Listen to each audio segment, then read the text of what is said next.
All right. Well, today we are going to go over Chapter 8, Lesson 1 in United States History to 1877. This is 8th grade social studies at Newman, Mr. Mendoza's class. So if you missed my class or if you're reviewing, this is for you. And we've already finished the Chapter 7 talking about the American Revolution. Now we're moving on into how we create this new government that we have. So this is your bell work assignment. If you missed the class and that's why you're watching this, then you definitely want to do this. As you know, I'll give you 5 minutes at the beginning of class. So go ahead and write your name, put your heading on your paper, and make sure that you are answering this to the best of your ability. And the question is in your own words, using your best guess, write the definition for the following words: Constitution, Congress, and bicameral. I'll say those words again for you so you'll know how to pronounce them. It is Constitution, Congress, and bicameral. And remember that this is, this isn't specific to the United States. Before the United States was a country, there was such a thing as a Constitution, a Congress, and bicameral. Those words existed before the United States. So don't feel like you're, sometimes, we say, what is a constitution? Oh, that's the document with the Bill of Rights and all this. Well, I mean, it is for us, but not for everybody. So make sure that you're just making this a general definition, just giving it your best shot. Okay, so go ahead and pause the video, take the time to do that, and then when you're ready, you can continue watching.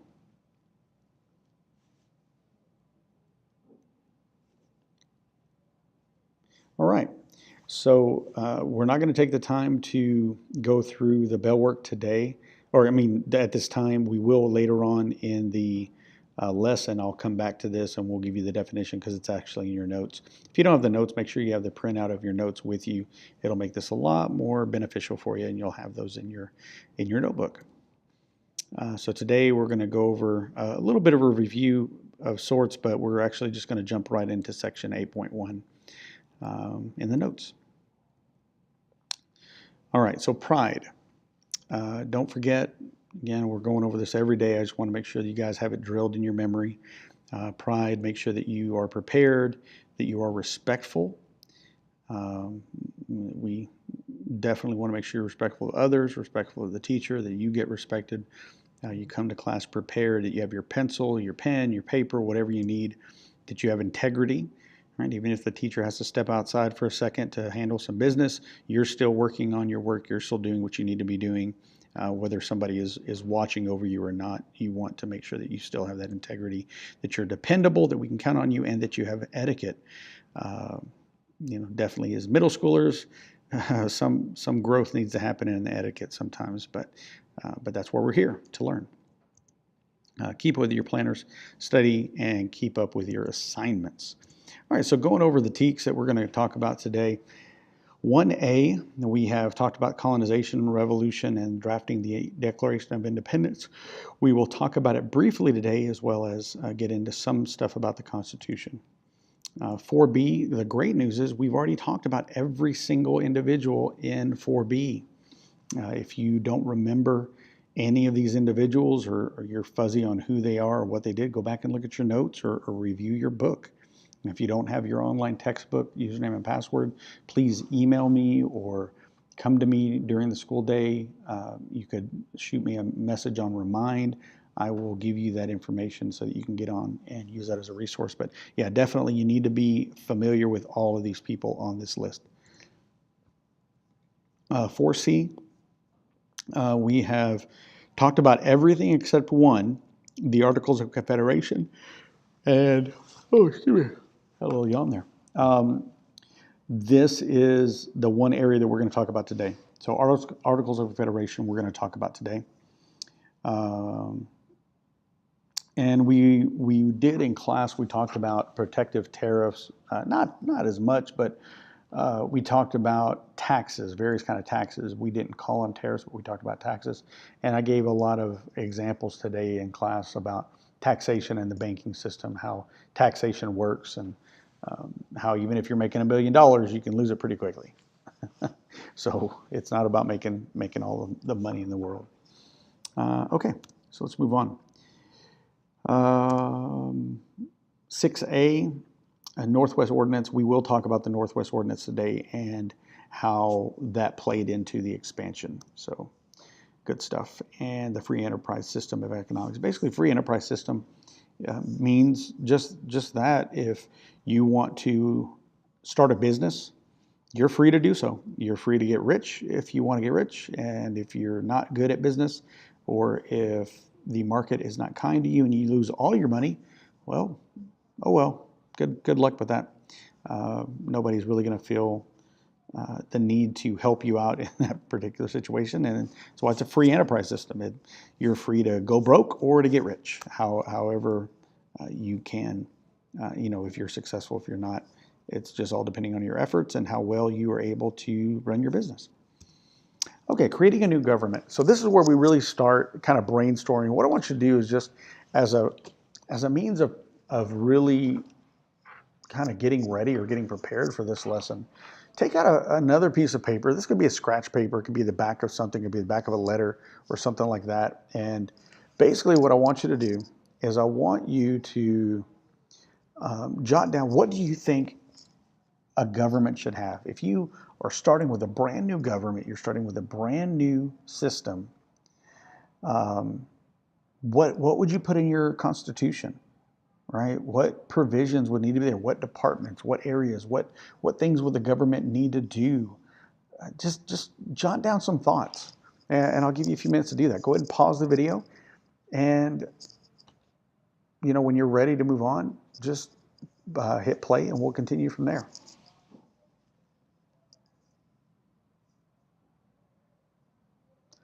All right, hopefully you've jotted some things down.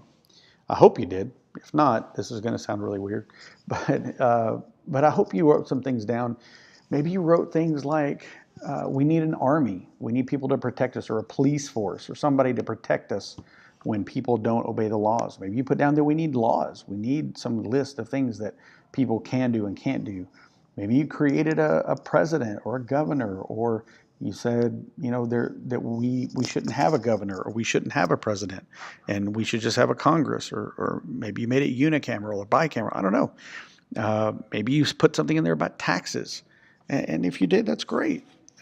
This is what we're doing. We're trying to figure out what our country is going to look like. This is exactly what the founders of our country, the founding fathers did. They had to figure out, what do we want our country to look like? I mean, here we have our freedom. We have this opportunity to do whatever we want, to start from scratch. What is it going to look like? When I was a kid, I didn't run away from home. I wanted to run away from home once, and then it kind of hit me, man, what am I going to eat? What am I going to do for money? How am I going to live? Where am I going to stay? How am I going to catch the bus? That brings you to reality pretty quick. I says, well, maybe running away isn't the best idea. In this particular situation, they wanted it to be a success. They wanted to have a good country, and so they gave it their best shot. And as we're going to find out today, their best shot, the first time, wasn't the thing that was really going to carry them to where we are today. We would even have to come back to the drawing board, start a government over again, and go on from there. But we'll get to that point later. Okay, so constitutions. Early in the war, right, we declared independence in 1776. About a year later, the Continental Congress told all the states, said, listen, you all need to go ahead and just start writing your own constitution. So that's what they did. Early in the American Revolution, each state wrote its own separate constitution that was unique to them. Now, some people, they used their charter as the basis of their constitution. Other ones modeled it after Britain. Other ones modeled it after somebody else. I mean, they all did basically whatever they wanted to do, but there were 13 different constitutions that were written and passed for that particular state.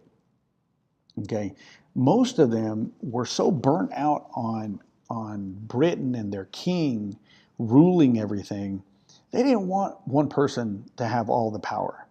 Okay, so they didn't want the power in that one executive person to rule like a king, no matter what you called them. They didn't want them to have all this power and they could do whatever they wanted, make life miserable for everybody and make themselves rich. They just didn't want to go through that again. Most divided power between an executive and a Congress. Now, when I say executive, that's what the president is. The president is an executive, an executive official, the president of the United States. They're head of the executive branch because they execute. They make sure everybody's doing what they're supposed to be doing. They enforce the laws. That's what the executive does. But most people, they gave a little power to the executive and a lot of power to the Congress. The Congress is they're the ones making the laws. Think of the word Congress, C-O-N-G-R-E, that initial part of Congress, same root that we get the word congregate, which means to come together, to gather together, which is what a Congress did. They are also called a legislature. We'll talk about that later, but that's what a Congress was. And here we'll see it. Congress is a group of leaders that meets to write laws and make decisions, also called a legislature. Legislature, from the same root word that we get legal, or to legislate, to create law, to write law. So here, these two words together, you get a picture of a group of people coming together and creating a legislature, creating a body that makes laws. A constitution, and this is where we talk about actually the part from your bell work. This is where we bring that back. But a constitution is a written document that creates the government for a state or a country. So this is actually creating the government. What is our government going to look like? How many branches is it going to have? What can those people do? What can they not do? What limitations do they have? What freedoms do they have? What rights do people have? What don't they have? All of these things are all put into something called a constitution so that everybody knows, knows the rules. And that's very important. Now, when you're writing your constitution, what you might have is something that is bicameral, which means it has two parts or two chambers or two houses. You have one part that is making decisions and another part that's making decisions. And at some point, those two parts have to agree with each other. It's just kind of a two-step decision-making process. That's called bicameral. So a Congress made up of two groups, chambers, houses, however you want to say it, not just one big group making all the decisions. So it just kind of gives a little bit more protection, making sure that that idea is a good idea, they've thought of everything, and that it's the best thing for them to do. Okay. Many states created bicameral Congresses and limited the power of the governor. Again, they did not want a king. They did not want somebody that was all powerful. They wanted that divided. One of the biggest issues they had to deal with coming in there was how to tax everyone fairly. How do you tax? What is fair? Let's think about this. Is it fair to have one person giving $1 and everybody else giving $1, no matter how much they make? Some people might make $50 a day. Some people might make $100 a day. Some people might make $1,000 a day, but they all give $1. Well, is that fair? Is that equal? I don't know, because if you don't make that much, $1 is a lot of money. But if you make a whole lot of money, then it's really, they don't even notice $1. So, what is fair? But then again, if I have people that make more giving more and people that make less giving less, is that fair? Because not everybody's giving the same amount. So there's an argument both ways about what is fair, what is right. And it's something that we still are arguing and fighting about today. If you've listened to the debates and the election, taxes. Well, who gets taxes? Well, they just want to get out of paying taxes. Well, this tax, a lot of taxes. Everybody's caring about making sure that it's even and equal. I don't know that there's ever one even equal way necessarily, but we just do our best. Now, also, you're going to have to think about this. There's going to have to be a capital, right? There's going to be a capital, and this isn't in your notes. I just thought it was a fun little graphic in your textbook. This is all the different places that have hosted the capital of the United States over the years. Started off in Philadelphia, and that's where this Continental Congress is meeting. It's meeting in Philadelphia, Pennsylvania. And you'll see the dates there. You can pause this and kind of see the dates and when they are and get a little information if you're interested in that. Baltimore, Maryland. So it went from Philadelphia to Baltimore, back to Philadelphia, to Lancaster, to York, Pennsylvania, back to Philadelphia, then to Princeton, then to Annapolis, then to Trenton, New York City, back to Philadelphia. So Philadelphia, 4 times Philadelphia has been our U.S. capital until finally in 1800, November 17th, 1800, it became Washington, D.C., and it has been there ever since. And we're happy. I'm hoping one day the U.S. capital moves to Dallas, Texas, and we can officially be America's team, Dallas Cowboys, hub of all that is American. I'm just waiting for that to happen. So anyway, until then, we'll just call Dallas Cowboys America's team. Okay, moving on. A new republic. New republic. So in your notes, make sure again that you're writing all this down. All the words are highlighted there for you. But in addition to individual state governments, the American people needed to create one major government for all the states. All right. So you had all these states. Each one of the states had their own constitution. So 13 separate constitutions. But if we're going to be one nation, we have to have a constitution for everybody that is over all 13 states and makes rules for all 13 states. Even if just for a little section of places, you still have to have one major constitution or government over all 13 states. And then you can allow them to have their own state government. I hope that makes sense. They decided to create a constitutional republic. Well, in this context, a republic is where you have elected representatives or representatives that come and make decisions on behalf of the people. So you don't have, 1 million people coming together in one place to try to make a decision. You select some representatives, and then they make decisions on behalf of the group. But it's constitutional. In other words, there's a constitution that puts limits, and so the republic, the representatives have to come in and stay within the rules of that constitution. They can't do whatever they want. They're limited by the constitution that they write. Well, I can't do that. Why? Because it's not in the constitution. It does not say we can do that, so we cannot do that. Or on the other side, yes, the constitution says that's our job, so we have to do that.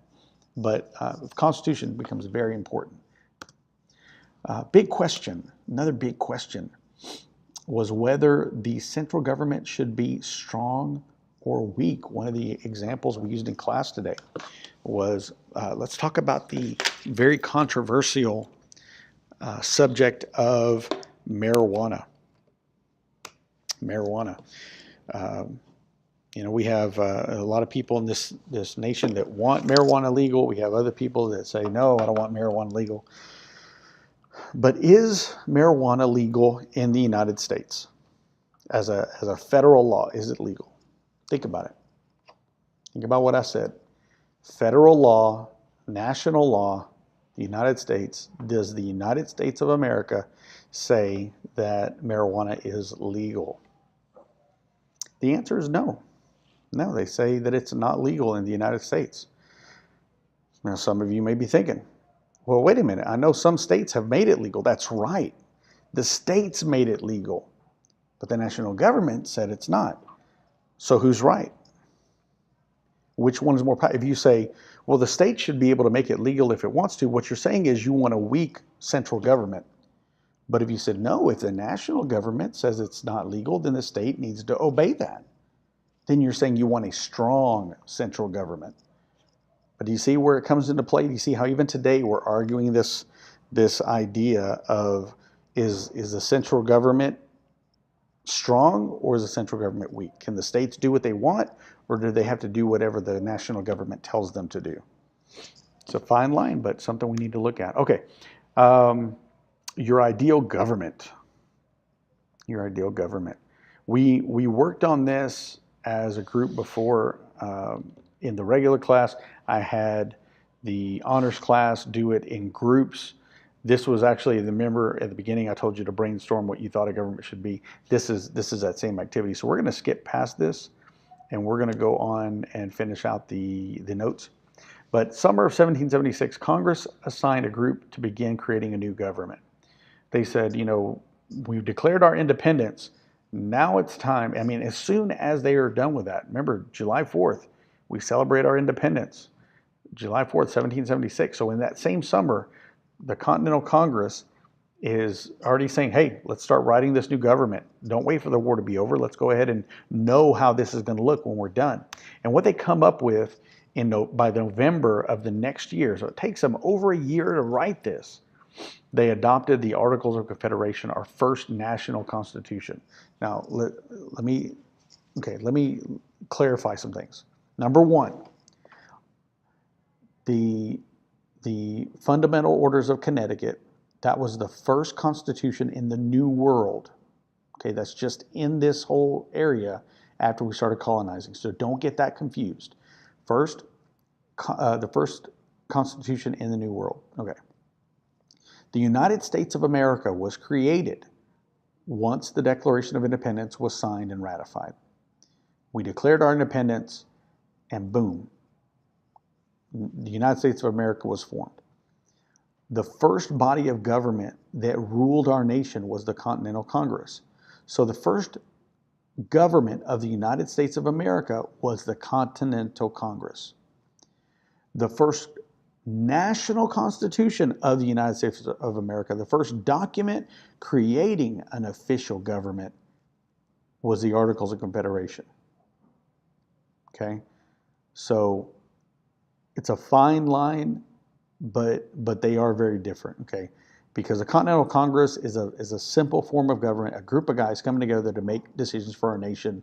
That was our first government, even if nothing had been written down, even if nothing had been agreed upon.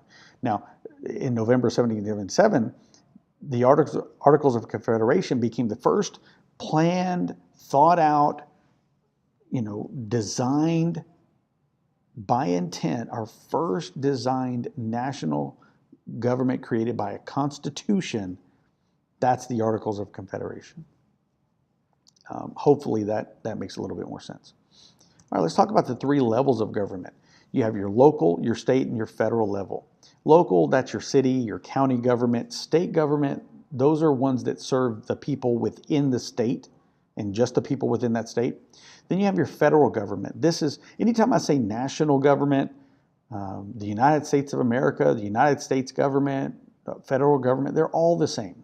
It's our nation. It applies. Any laws passed at the federal level apply to everybody within the United States. Okay, any law is a federal law if it's over everybody, not just one state. That would be a state law. So you have your local laws that they just apply in the city. You have your state laws that they apply only for people in the state, and you have your federal that apply to everybody in that nation. Okay, weak central government. The Articles of Confederation were characterized by a weak central government. They thought the states needed to have most of the power. Again, tired of that central government being so powerful. So under the Articles of Confederation, and you can kind of match this with what you thought the government should be, but under the Articles of Confederation, Congress could work with foreign governments, so they could conduct business with foreign governments. They could maintain armed forces, so they could keep a military. They could borrow money from other people, from either the people, the states, or other countries, and they could issue currency. They could give out money. Now think about this. You got borrowing money, you have given out money, but you don't have anything about a regular standard way of getting money. States didn't have to give money to the federal government if they didn't want to. The national government could say, hey, we can't pay our military. Can we borrow some money from you guys? They could say no. They could say, nope. Sorry, Charlie, we're not doing this. And then you're stuck. Then you have a Congress who can't pay for the army, who can't create anything, they can't build anything, they don't have any money to do it. As a matter of fact, in the early days, under the Articles of Confederation, we didn't even have a meeting place. So under this idea, with the states not being able to get money, how are you going to do anything? You can't do anything because you cannot tax.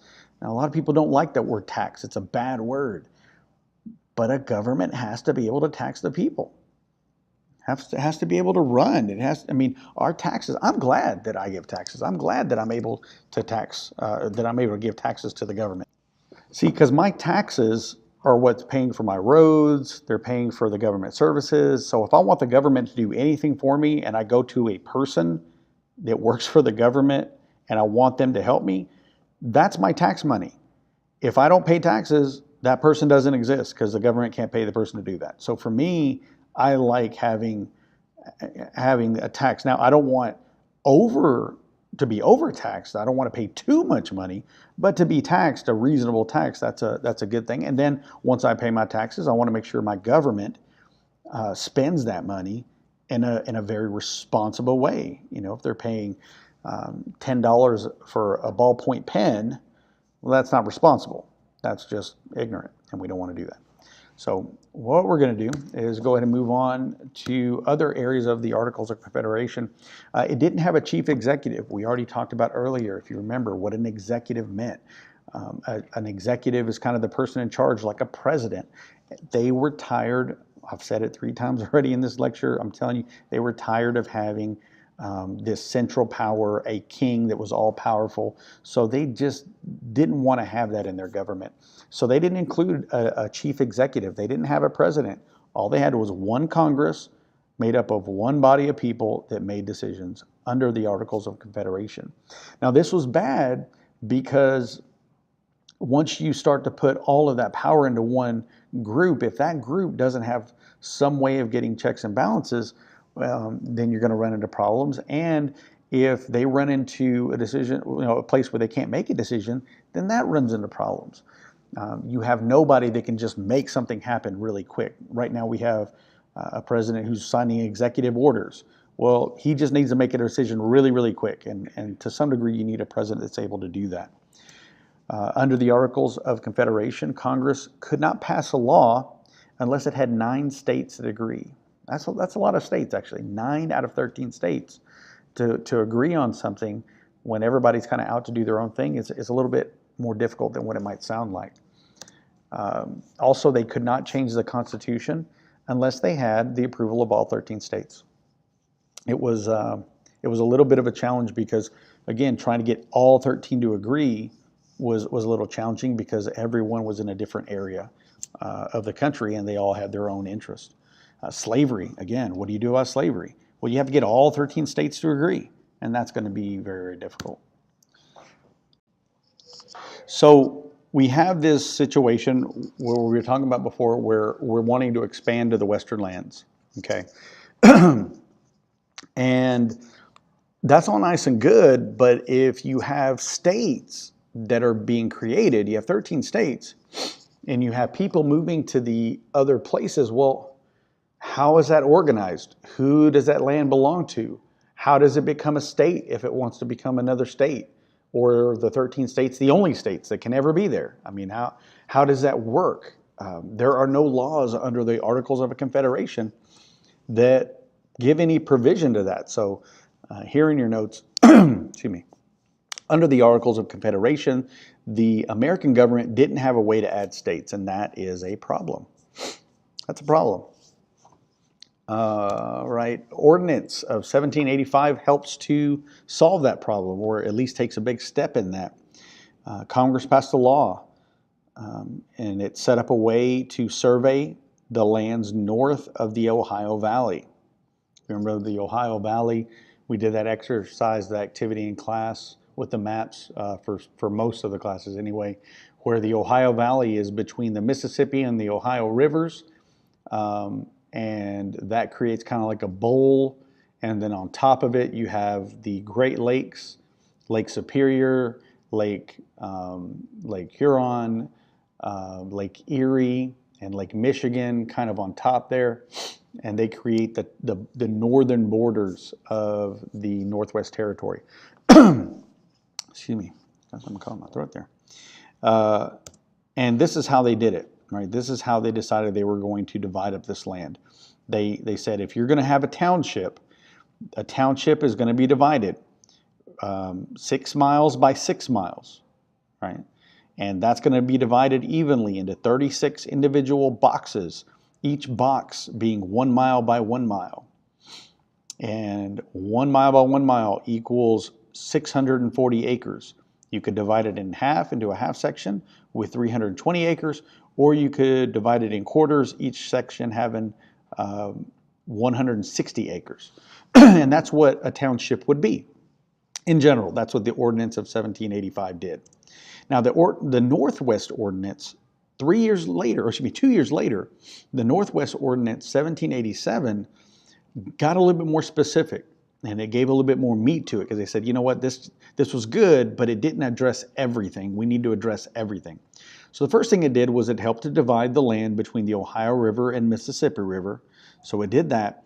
And then it said once the territory reaches 60,000 people, the population is a steady 60,000 or more, they could apply to become a state, okay, which was great. And also it addressed the issue of rights. It said the Northwest Ordinance gave freedom of religion. So you know, that wasn't a question. You know, if you're out there, well, we can only be Catholic, or we can only be this, or we can only be that. Well, no, it said, listen, you can practice whatever religion you want out in the Northwest Territory, and that's fine. You could also have a trial by jury. It said slavery was outlawed in this new territory. So let's just get it out right from the get-go. No slavery in this territory. That's it. Done. So that area never became a slavery issue, a slavery territory. And finally, the Land Act of 1800 allowed settlers to buy land over time.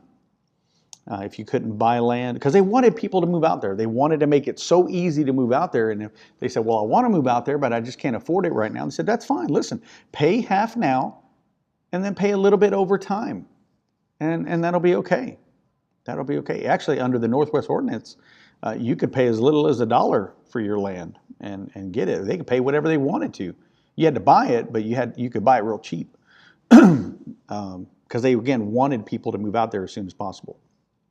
All right, if you are in regular sections, you're in a regular section, you're not in honors, here's what I want you to do. I want you to go ahead and open your books, and I want you to, and actually I don't know why I didn't put that page number. Let me get that page number there for you. That is page number, I hate typos, I do. That is page number 233. And you're going to do questions 1 through 4. Don't write the question, just write the answer. Make sure you're using full and complete sentences. Again, that's page 233, lesson 1, chapter 8. And make sure that you're keeping up with your planners. All right. Do you have homework? Do you need to study? Do you have things you want to remember? Put that all down in your planners. All right, thanks for listening in. If you have any questions, send me an email, send me something on Remind, or just ask me in class before or after school, just whenever you can. As you know, I'm always available, and I have an open door policy. Thanks for listening. See ya.